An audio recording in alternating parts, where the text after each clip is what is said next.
defense of militant democracy, the role of Field Marshal Sam Manekshaw, am I correct? In upholding democratic values in India.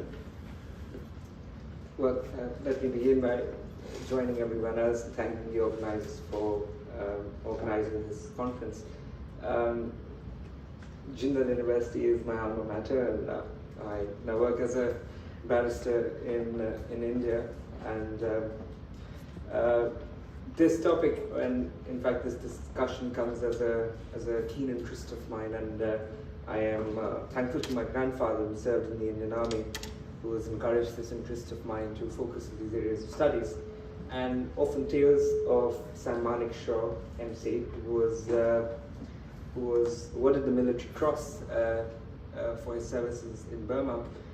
He once famously said, and after this I'll share what this paper wants to do. Hopefully this quote gives us clarity as to what this man was all about. He once famously said, and I quote, "I wonder whether those of our political masters who have been put in charge of the defense of the country can distinguish between a mortar from a mortar, a gun from a howitzer, a gorilla from a gorilla, and although a great many resemble the latter." And I think this is the distinction that one needs to draw between understanding what a military leader yields and what a military leader eventually succumbs to. As this paper will begin with a general introduction of Sam Manekshaw, followed by a discussion on the theoretical underpinnings of military democracies, although having heard for the entire day, this does not require too much repetition, therefore I should limit my discussion.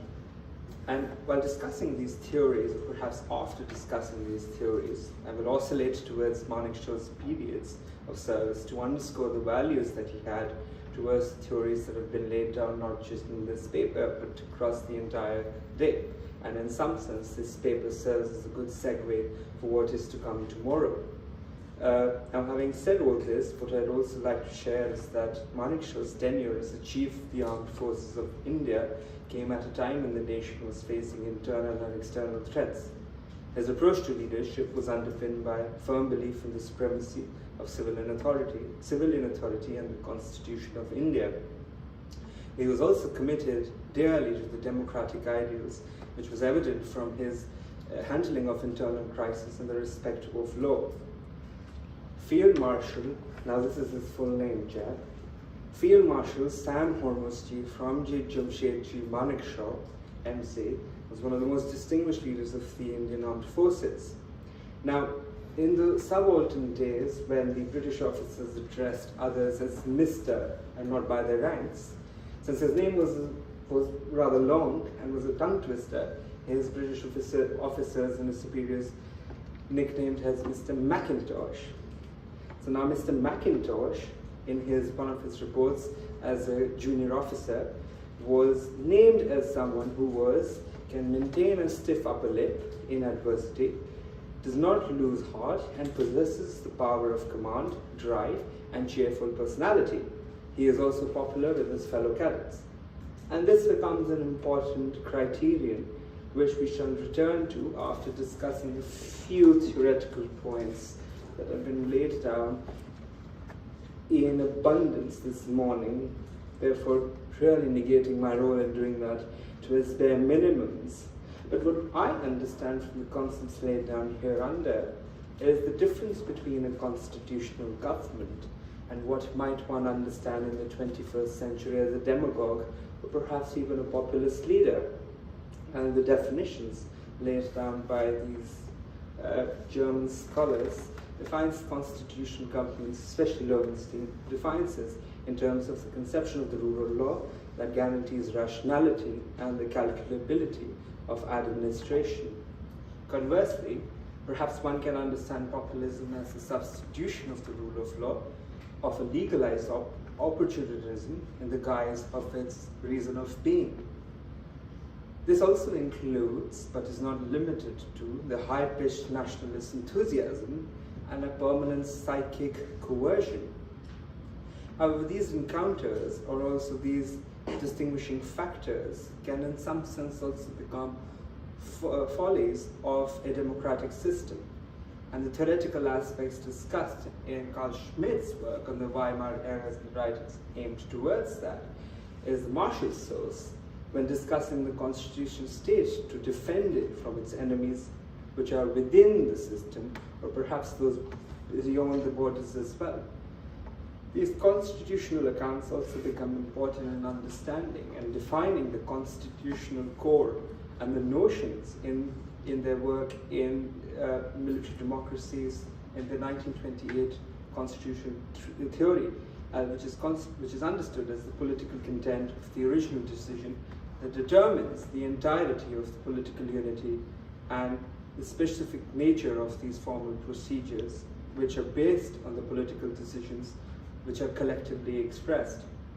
This political substance, or at least in some sense the positive form of its constitution, through the electoral systems in, say, for instance, Nazi Germany or even the Communist parties, was threatened to undermine the bourgeois republic by legal parliamentary means. Schmitt also argues that a written constitution cannot distinguish between the political core and a mere constitutional law without circularity, as would beg the question of whether a clause itself belongs to the core or is just a mere law. Thus, the decision made by the sovereign manner can only be declared just or unjust by the exception with which it exists. Therefore, the rejection of these procedural cores in favor of a substantive core, for someone like Carl Schmitt, required a logical requirement for military democracies to even exist. While these concepts can be mirrored into the leadership strategies that I shall now illustrate, the navigation of these issues in context of a military framework and also in the context of India versus Pakistan in 1971, not on the cricket field but on the battlefield, is important because it exemplifies the balance between decisive moments of authoritarianism and measures of overarching goals of protecting the democratic values that the Indian Constitution has tried very hard to do so. I do have global perspectives as well, but since the earlier panel has touched upon these at great length, I shall limit my discussion to these, perhaps even look at the contemporary problems or the contemporary solutions that one can highlight, specifically look at issues like the economic and health crisis that we've dealt with, and how populist leaders tend to erode democratic norms under the guise of responding to them in an emergency. An emergency in and of itself as a word becomes interesting in the Indian context because the constitution is in some sense averted in the errors that the Field Marshal serves in. But the application and interpretation, at least of a military democracy and the principles that vary within it across these different jurisdictions, as perhaps we've heard this morning, offers us an interesting insight. That insight, at least in the case of Manekshaw, is the balance between the necessary authoritarianism and the broader goals of defining democratic principles. Thus, these theoretical underpinnings that we've heard about this presentation and also in the other presentations in the morning are important. But I shan't even tend to get into this and move swiftly into discussing Sam Manekshaw and the adherence of his principles to instances such as planning and also execution of military campaigns, but ensuring that the conduct in war is bound between the legal and morality principles that we hold too dear to ourselves. Now, one of the examples in this is the atrocities that were committed by the armed forces of Pakistan in East Pakistan, which now we know as Bangladesh, that warranted a response. Now, under India's rule of Prime Minister Indira Gandhi and the rule of Field Marshal Sam Manekshaw, the aim was at stopping a genocide which was taking place and also restoring peace and order, thus fulfilling in some sense the criteria of just cause. But what about proportionality?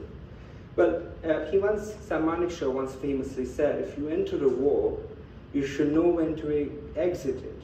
And I think this approach is in line with the principles of proportionality and also the balance between military advantage and humanitarian concerns. And this comes out in its entirety and its essence by the crafted measures that he took and the advances that he made, which were in line with the UN Charter, specifically Articles 2.4 and 51, the rights of states to defend themselves against aggression, but also India's defense in the war is a right of its jurisdiction to protect democratic governance and regional stability. But what about principles within the international humanitarian law regime and the right to protect the doctrine that endorses this in the United Nations, which emphasizes the responsibility of states to protect populations from genocide, war crimes, ethnic cleansing, and crimes against humanity? India's intervention in some sense, or in its entire sense, in East Pakistan under Manekshaw's command can be seen as an application of the responsibility to protect, in some sense go as far as to say the right to protect. And this use of military power as a tool of defending not just a sovereign land but also sovereign democratic values is of importance.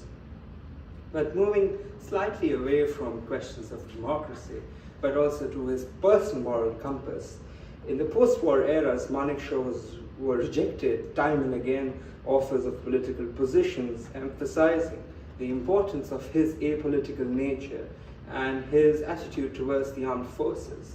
This, in some sense, acted further to solidify his commitment to upholding the democratic principles of civilian control over the military and his dedication to his professional role as a military leader.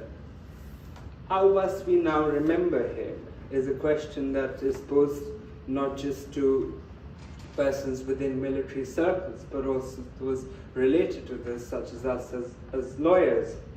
Well, the professional conduct of a man like Sam Manekshaw can be outlined in Samuel Huntington's The Soldier and the State, which advocates for a professional military that is both powerful and apolitical, and in some sense an oxymoron. But it ensures its effectiveness while safeguarding democratic institutions. To drill further deeper into the point, take the example of General Douglas MacArthur's published disagreement with Harry Truman over the conduct of the Korean War. This highlights the tensions that can arise between military leaders and civilian governance, potentially threatening the principle of civilian supremacy. Unlike MacArthur, Manekshaw's actions reinforced the integrity of India's democratic institutions by adhering to the principles of civilian control over the military, thus contributing positively towards the democratic governance and principles that we now know and cherish so deeply. I do also want to return to one point, because this requires further investigation and study. On the 16th day of December 1971, the irreverently outspoken, jocular, and fiercely moustached Parsi army chief, who was born in Amritsar and was achieved which no other military in the world could, including the US, with all its wizardry, had not really accomplished the birth of a new nation, Bangladesh. India also captured 90,000 prisoners from Pakistan. Almost 51 years now, and more, 2 generations later, this narrative still continues to captivate veteran and serving officers in all 3 forces of the armed forces in India. This also epitomizes the apogee of the military to successfully assert their status with the country's formidable political and bureaucratic establishments. But a cross-section of these officers, along with the defense and security analysts, ruled that the reality in the intervening period with the military hierarchy's propensity to fearlessly express such an operation objectively has steadily disengaged, the point of vanishing thereby replaced regrettably by a service politician nexus guaranteeing reciprocal benefit. And that is, as we now know, the state of India's armed forces as well. This commitment, or at least Sam Manekshaw's commitment, in various historical accounts, analyzes the war, but also the discussions that have taken place within his circles. However, these actions and his control in the armed forces aligns not only with national law, but also his compass, his moral compass. And with those words, I now thank the chair for giving me the opportunity to share my thoughts, and also go way beyond time. Thank you. You are excellent, as well said. Thank you very much.